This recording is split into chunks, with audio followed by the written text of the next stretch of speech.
What's up everyone? Today I'll bring you a deck analysis video. Haven't done one of these in a while, so let's get down to it. This is my Leela deck that I used to great success in the regional season that occurred a few months back. That was in a very different meta. If you haven't checked this video out, be sure to do so. It is outdated, I'll warn you, but it provides the basis for what I'm about to talk about today, because this deck that I'm going to analyze is something that I've come up with based on this previous deck. It is a Leela pure Siphon deck, Siphon Recursion with Siphon Spam, and yeah, deny all the money from the corp and medium them down to win the game. It proved to be very effective because players weren't very familiar with countering Siphon Spam. But as people got used to it, it saw less and less success, unfortunately.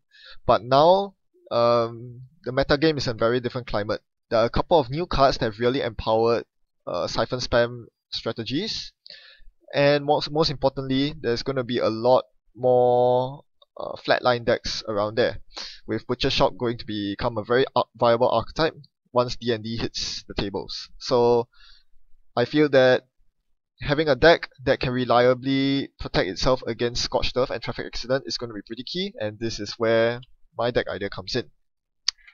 So we ask ourselves, what are the improvements? This deck is built with cards from Order and Chaos and before, the good old times where Clot didn't exist. Now with the entire Sensei cycle and Data and just the Sensei cycle actually. Data and Destiny doesn't really help. With the Sensei cycle out, there are lots of new cards that actually help this deck quite a bit, which is pretty surprising, but let's see what happens. Now, firstly, one of the biggest changes is the breaker. The main breaker of the old deck used to be Ether.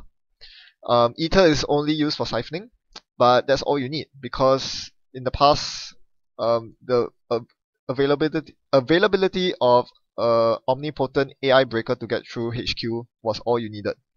Now there's a better omnipotent AI breaker. It's none other than Faust. Of course, Faust is way better, and it's definitely worth playing here. It costs one less influence, and instead of taxing your credits, it taxes cards, which could be worse. But we have better card draw engine as well, so that's something we don't need to worry about. With Faust, it also means that we can deal with sentries much more easily, so you don't really need Fem, which is very expensive to install. Nor do you need Fairy. Instead, we go for Mimic, because Architect is so very prevalent now, and there are so many eyes that Mimic deals with very well. It's just too good to not play. As I was saying, we have better card draw. The most notable thing is you no longer need to splash for influence on card draw, and no longer do you need to use subpar card draw cards such as Express Delivery. We are taking all of that out, and we're replacing it all with Fixed Investment Seminar. No question there, this is definitely a 3-off. It can empower some corps, which is a problem, but for the most part, when you're denying the corps credits all the way down to 0 with Siphon, this investment seminar should do a pretty good job. They can't play their hedge funds, restructures, celebrity gifts, whatnot. You will have the upper hand against them. What else has changed? Drive-by. Drive-by is a very, very important card in this archetype.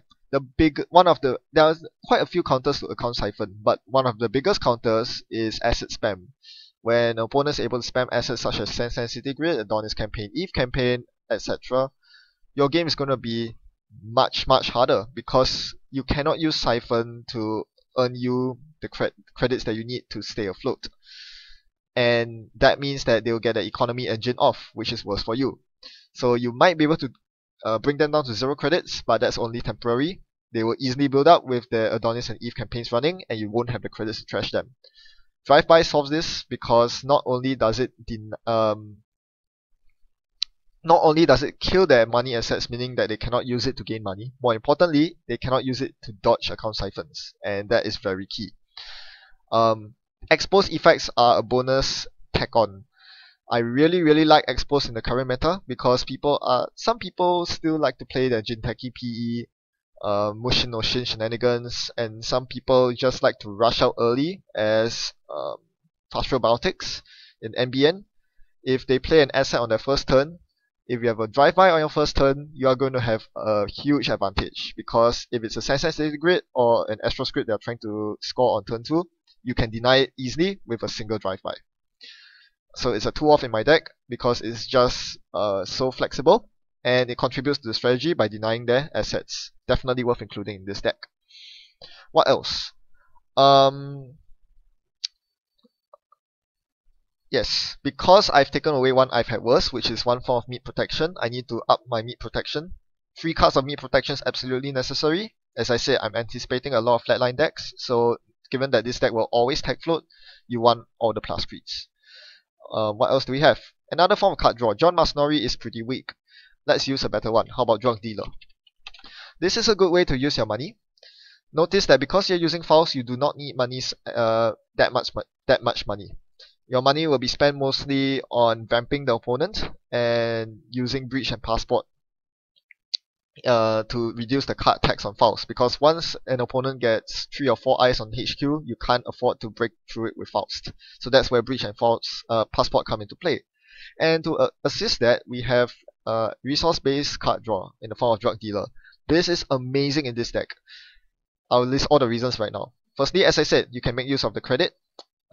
This deck generates a lot of credit, so the loss of credits isn't an issue. Secondly, this allows you to draw on the corpse turn. This has 2 ramifications. Firstly, it protects you against an early traffic accident to Scorched Earth. Secondly, and more importantly, this entire card is very good in tag floating decks, because when you play it, you actually get 1 card draw out of it, even if the corp decides to trash your Drug Dealer, which they should always do, because it just fuels your Faust. If they do trash it, they are spending 1 click and 2 credits to trash something that you paid 1 credit and 1 click to install.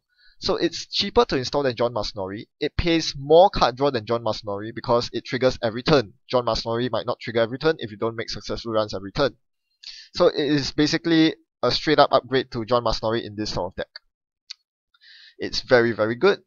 And yeah, it's definitely worth including 3 off, because the next big advantage over Jon Masnori is that it's not unique. You can actually have multiple copies of this running, and you could actually run multiple copies in this deck. In fact, it's very foreseeable because Faust is very card hungry, and you will want to. 1 card is more valuable than 1 credit in most of the cases because you're breaking most of the ice with Faust anyway. So Drug Dealer is a very natural include in the Faust deck. What else is a natural include in a Faust deck? None other than Levy AR Lab Access, the best form of recursion there is. Short of Clone Chip, of course, but Clone Chip isn't relevant here. Levy is pretty solid and pretty much a must because you're going to eat through your entire deck otherwise. What else? Because you're using Levy,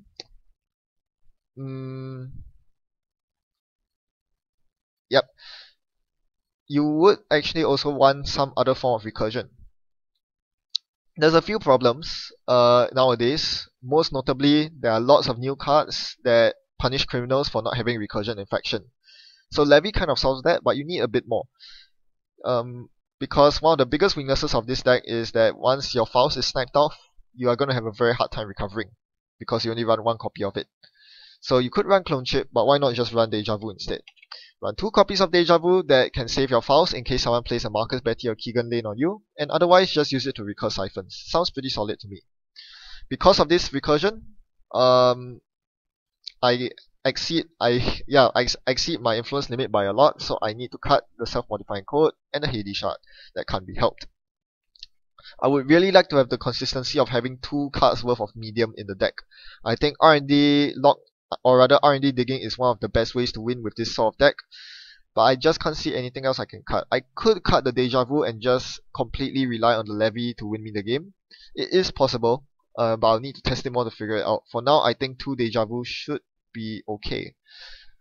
And of course, because I lose the SMC, it means that I need more tutor cards for my Faust, because the Faust is a keystone to this deck. Basically, from my experience, you need the combination of Account Siphon and Faust as early as possible, ideally by turn 3. If you don't get it by turn 3, you're going to have a very hard time winning the game, because unlike Prepaid Kate and most Anarch decks, this deck is a one-trick pony. Faust, Account Siphon. Without it, you're pretty much done for. And it's also because of this that we changed our ID. In the past, Leela was absolutely essential, because with Ether, you cannot afford to have any eyes protecting R&D or remotes. So Now that you're using files and you actually can threaten their remote and you can still run through their R&D even if they get a bit of money going, we don't need to bounce cards. We don't have as much of a need to bounce cards, so we can actually swap out for a better ID, a straight up solid ID in the form of Andromeda. That bonus link is nice too. So this is basically very similar to my end product, which is this, which I just cut down a couple of cards. This has 49 cards. I cut the inside jobs, the Kraken, and we more or less get this. So this is a deck that I'm going to be testing out very soon. I'll upload a video of it in a couple of days time. Now some of you might actually feel that this deck is very familiar. Don't be surprised, because it is.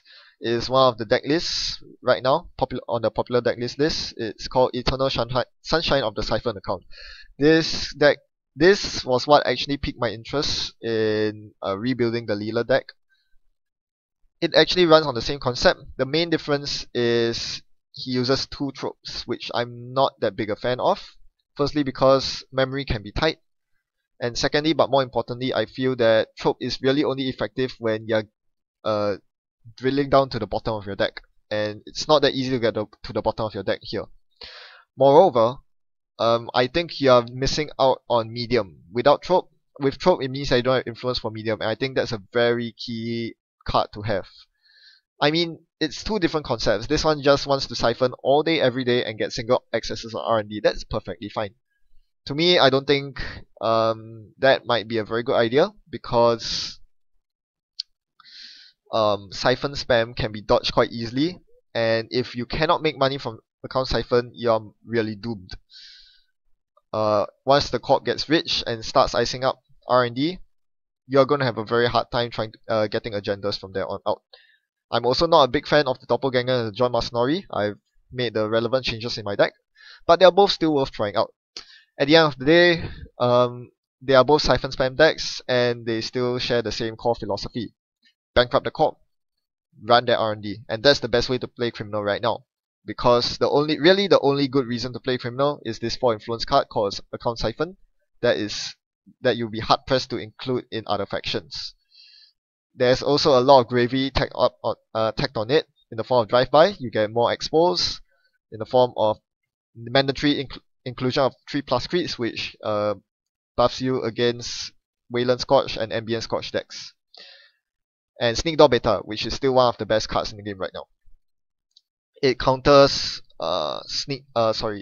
Marcus Betty and Caprice Nisei on HQ, both of which are very legitimate problems when you're playing a Siphon reliant deck.